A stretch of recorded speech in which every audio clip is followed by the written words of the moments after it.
네, 네이버가 소상공인들을 대상으로 최저 연리 3.2% 대출 업무를 개시했습니다. 윤승영 변호사의 이슈 속 법과 생활입니다. 변호사님, 네이버가 뭐 대출 업무를 시작했다고 하는데 어떤 내용인가요? 네, 그 네이버의 금융 자회사인 네. 그 네이버 파이낸셜은 1일 네. 그 미래에셋 캐피탈과 함께 스마트 스토어 입점 가맹주들을 위한 신용대출 상품인 네. 미래에셋 캐피탈 스마트 스토어 사업자 대출을 시작한다고 밝혔습니다. 네. 네이버가 자체적으로 고안한 네. 그 대한 신용평가 시스템 ACSS를 바탕으로 해서 네. 신파일러, 즉 금융 이력이 부족한 사람이 네. 대부분인 스마트 스토어 입점 가맹주들에게 연 3.2에서 9.9% 금리의 신용대출을 제공한다는 방침입니다. 대출 한도는 최대 5천만 원이라고 합니다. 신파일러가 뭔가요, 그런데? 네, 이 신파일러는 네. 금융거래가 거의 없어서 네. 관련 서류가 얇은 금융고객을 의미합니다. 아, 쉽게 말하면 이제 신용 입증이 어려워서 네. 제1금융권은 물론 이제 제2금융권도 이용하기 어려운 고객들이라고 보시면 되겠는데요. 네. 이와 관련해서 네이버 파이낸셜 관계자는 네. 이제 앞으로 네. 축적되는 대출 상환 이력 데이터를 기반으로 대한 신용평가 시스템을 더 고도화해서 네. 더 많은 사업자들이 이용할 수 있도록 하겠다라고 밝혔습니다. 네. 네이버 파이낸셜이 그 네이버 쇼핑에 입점한 네. 중소 사업자들의 매출 흐름과 네. 단골 비중, 고객 리뷰 등을 평가해서 네. 자체적으로 신용 등급을 매기고 미래에셋 캐피탈을 통해서 대출을 받도록 하는 네. 구조입니다. 사업성을 평가할 데이터나 네. 금융 이력이 부족해서 네. 은행 대출이 어려웠던 온라인 개인 사업자를 겨냥했는데요. 네. 그 입점한 사업자의 판매 실적, 소비자 반응, 반품률 등을 실시간으로 볼 수 있는 네이버이기 때문에 가능한 네. 서비스라고 볼 수 있겠습니다. 이게 뭐 네이버가 직접 대출을 해준 거는 아닌가 보네요. 네, 그 이번 대출 서비스는 네. 그 통장, 결제 등 이제 공격적으로 금융 사업을 확장해온 네이버 파이낸셜이 네. 대출 시장까지 진출하기 위해서 네. 1년이 넘게 준비해온 서비스입니다. 네. 네이버 파이낸셜은 미래에셋 캐피탈의 지정 대리인으로서 네. 대한 신용평가 시스템을 기반으로 해서 대출을 심사하고 중개하는 역할을 맡고요. 네. 실제 대출의 신청 및 실행은 미래에셋 캐피탈을 통해서 진행이 되게 됩니다. 네. 여신업계에서도 네이버 파이낸셜의 온라인 사업자 전용 신용대출 서비스에 대해서 기대와 염려가 공존한다는 반응인데요. 네.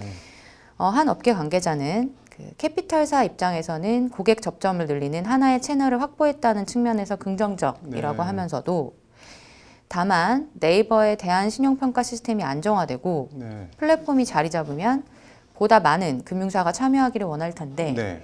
이렇게 되면 네이버 플랫폼에 의존하는 상황이 발생할 수 있기 때문에 우려된다라고 말을 하기도 네. 했습니다. 이게 뭐니까 쉽게 말하면 대출 희망자를 네이버가 모아서 신용평가를 자체적으로 해서 얼마를 대출해줘라라고 금융사에 뭐 전달을 하는 그런 시스템인 거네요. 네, 그렇습니다. 소비자들 반응은 어떤가요? 네, 이제 긴급 자금이 필요하지만 네. 금융권에 접근이 어려운 그 소상공인들을 대상으로 상대적으로 네. 고금리 사채보다는 저렴한 중금리 대출을 해준다는 점에서 국가가 할 일을 네이버가 네. 대신 해준다는 뭐 극찬과 지지가 있습니다. 네. 그런 반면에 이제 금리가 거의 제로인 상황에서 네. 플랫폼을 장악한 네이버가 소상공인들을 대상으로 돈놀이를 한다라는 비판도 역시 있습니다. 네. 이와 관련해서 한 카드사 관계자는 네. 자금이 부족하면 무조건 네이버 스마트 스토어에 가입하고 대출 받는 케이스도 생길 수 있다라고 말을 하기도 했습니다. 뭐 카드사 관계자 발언을 전해주셨는데 전반적으로 업계 반응은 어떤가요?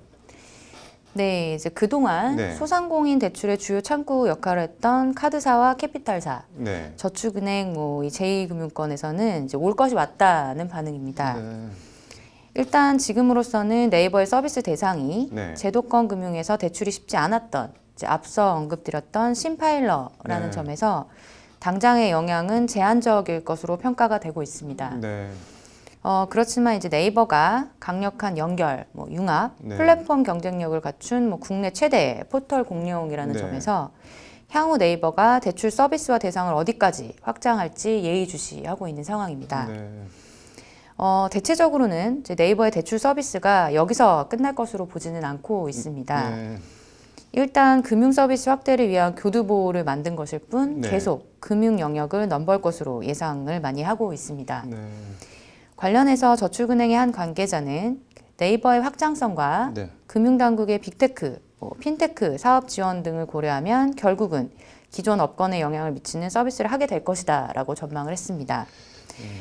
궁극적으로는 뭐 시중은행의 대출 영역까지 넘보게 될 것이라는 게 금융권의 뭐 시각이라고 볼 수 있겠습니다. 네, 뭐 전망을 해본다면 어떨까요? 네, 그 네이버 플랫폼의 그 지배력과 네. 네이버 페이의 확장성 같은 것을 고려하면은 네. 결국은 이제 기존 금융권의 주요 영역인 중소기업 대출과 그 개인 신용 대출에서 경쟁력을 갖출 거라는 전망이 많습니다. 네. 이와 관련해서 이제 한 카드사 관계자는 뭐 2, 3년 후가 걱정된다라고 말하기도 했는데요. 네.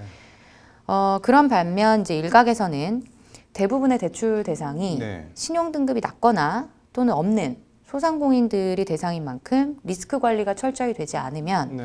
찻잔 속 태풍에 그칠 수도 있다라는 의견도 나옵니다. 네. 그렇지만 이제 금리 측면이나 네. 비금융 정보까지 신용평가 시스템에 집어넣어서 대출 심사를 할 수 있다라는 점에서 네. 장기적으로 경쟁력 있는 사업 모델을 갖게 될 거라는 전망이 대체적으로는 우세합니다. 네. 기존의 금융권이 네이버의 보폭을 예의주시할 수밖에 없는 이유가 되겠습니다. 이게 뭐 네이버도 그렇고 카카오도 그렇고 플랫폼 장악한 IT 기업들이 이렇게 금융 업무에 진출하는 거 개인적으로는 뭐 어떻게 평가하시나요? 네, 그 이번에 네이버가 겨냥한 네. 그 중금리 개인 사업자 대출은 이제 금융권의 차세대 격전지로 꼽히는 시장입니다. 네. 가계대출 규제가 심화되고 네. 온라인 창업이 쉬워지고 그리고 포용적 금융을 강조하는 정부의 기조와 맞물려서 네. 성장할 가능성이 크기 때문인데요. 네. 기존 신용평가의 한계로 전통 금융사에서는 취급하지 못한 네. 대출 사각지대 또한 여전히 넓기 때문에 네. 빅테크가 가장 먼저 노리는 시장이기도 합니다. 네. 카카오와 함께 그 내년 출범 예정인 토스뱅크도 네. 그 개인 사업자 대출 준비에 드라이브를 걸고 있습니다. 네. 네이버는 이제 이번 상품을 통해서 네. 2030 세대 온라인 사업자에게 신용대출 기회를 제공한다라는 입장이지만 네. 최근 2세대의 부채율을 놓고 봤을 때는 자칫하면 이제 채무율이 높아질 수 있을 것이라는 염려도 있습니다. 네.